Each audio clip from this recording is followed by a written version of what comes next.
Ini adalah penanya termuda yang pernah datang ke panggung Desa Anis. Kamu kelas berapa? Kelas 3 SMP.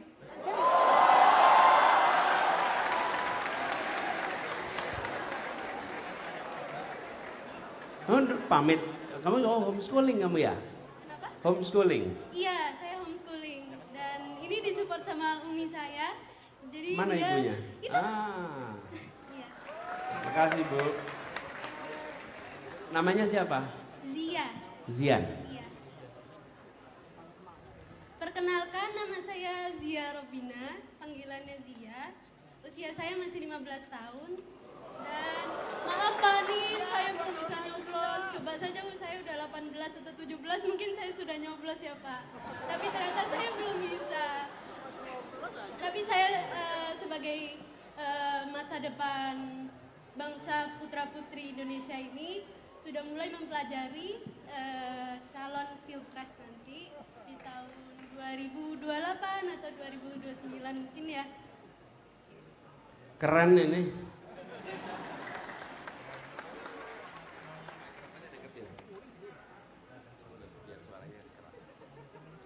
Jadi mungkin saya langsung to the point aja ya Pak. Pendapat Bapak tentang kurikulum di Indonesia, kemampuan murid kan tidak semuanya bisa sama ya Pak. Dan kecenderungan anak murid cenderung berbeda-beda. Jika kita kebanyakan di sekolah-sekolah menyemar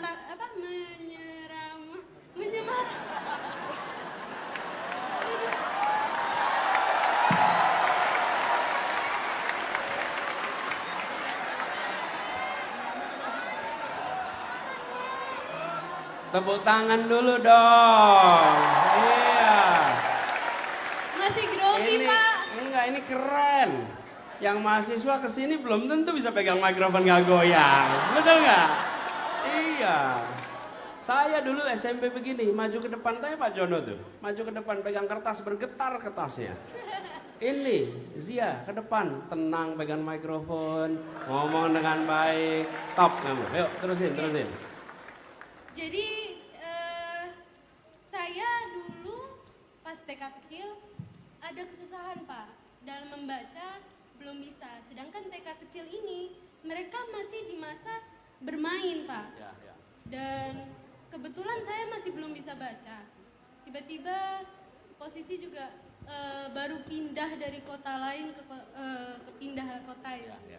Lalu pertanyaannya? Di situ saya sudah mulai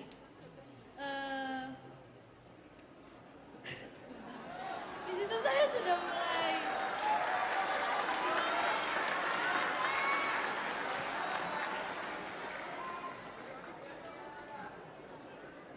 intinya gini deh Pak, saya karena masih grogi nih Pak, kadang-kadang tuh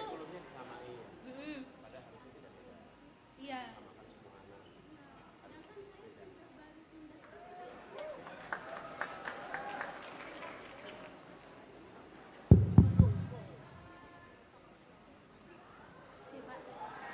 Sedangkan saya waktu TK kecil sudah dibilang sama gurunya, dipanggil orang tua saya mengidap disleksia. Padahal saya sekarang membaca buku bahasa Inggris, bahasa Indonesia dengan lancar. Di situ menjadi pertanyaan, gimana sikap Pak Anies, pendapat Pak Anies untuk menangani situasi ini? Ya. Jadi gini, Zia, coba dikoreksi ya kalau saya salah. Jadi pertanyaan Zia, jangan sampai setiap anak disamakan. Ada yang sudah siap belajar, ada yang belum. Betul ya? Dan guru tidak boleh melakukan judgement. Kemudian memberikan label kepada anak-anak. Oke, ya. Saya rasa setuju sekali. Dan disampaikan Zia ini adalah hal yang penting sekali. Harus disadari oleh semua yang berada di dunia pendidikan. Anak-anak punya potensi yang berbeda-beda. Dan tidak boleh diseragamkan, justru harus ditumbuhkan. Karena itu saya sering bilang, jangan pernah menggunakan istilah mencetak, karena anak tidak untuk dicetak. Jangan mencetak generasi emas, memang pendidikan cetakan. Bukan, selalu menumbuhkan. Kalau menumbuhkan, keunikan yang ada di dalam tiap pribadi akan tumbuh dengan baik. Itu kira-kira begitu. Ya. Lalu yang dibutuhkan di sekolah adalah begini, bibit yang baik. Ini kalau misalnya analog sebagai perumpamaan tanaman, bibit yang baik supaya bisa tumbuh harus ada tanah yang subur, betul ya? Nah, tanah yang suburnya di mana? Sekolah. Sekolah itu apakah TK, apakah SD, SMP harus menjadi lahan untuk anak itu tumbuh supaya bisa tumbuh dengan baik sesuai potensinya. Lalu bibit baik, tanah subur, iklimnya harus baik. Kalau iklimnya tidak baik tidak bisa tumbuh. Yang bikin iklim siapa? Pemerintah dengan kebijakan-kebijakan yang dibuatnya. Nah, gurunya yang bagian merawat tidak boleh judgement begitu. Dan menurut saya di fase pendidikan usia dini tidak boleh anak-anak diharuskan bisa membaca dan menulis, tidak boleh. Itu masa bermain, betul-betul bermain. Biarkan anak-anak bermain. Nanti masuk SD baru mulai belajar menulis.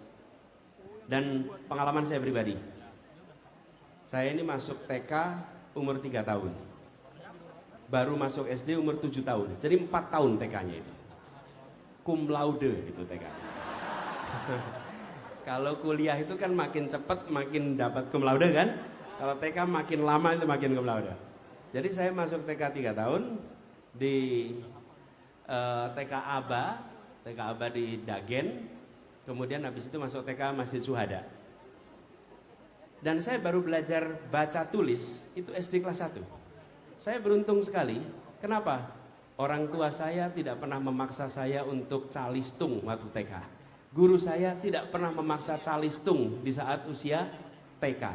Dan baru ketika SD, saya sering sampaikan kepada orang tua, jangan pernah takut anaknya tidak bisa baca tulis ketika TK. Jangan pernah takut.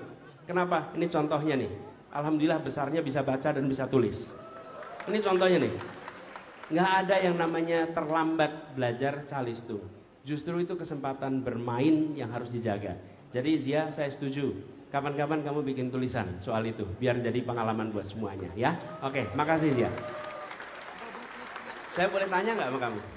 Gantian saya yang tanya. Boleh pegang dong ini ya. Zia, kalau nanti kamu udah gede, kamu pengen bikin apa?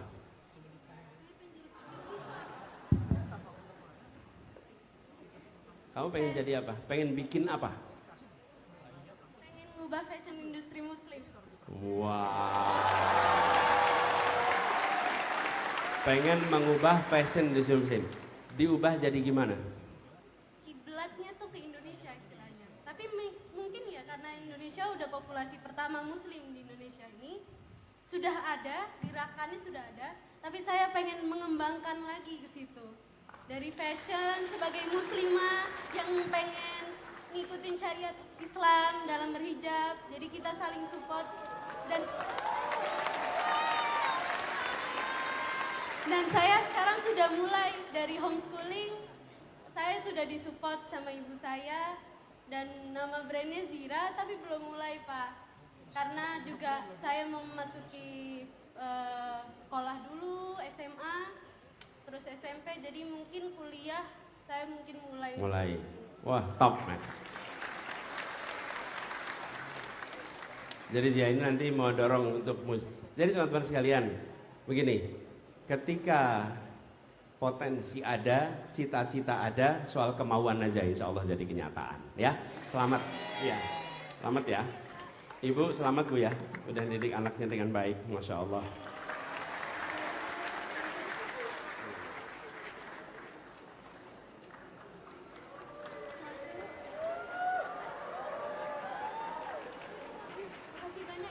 Boleh dong kasih tepuk tangan yang meriah buat Zia.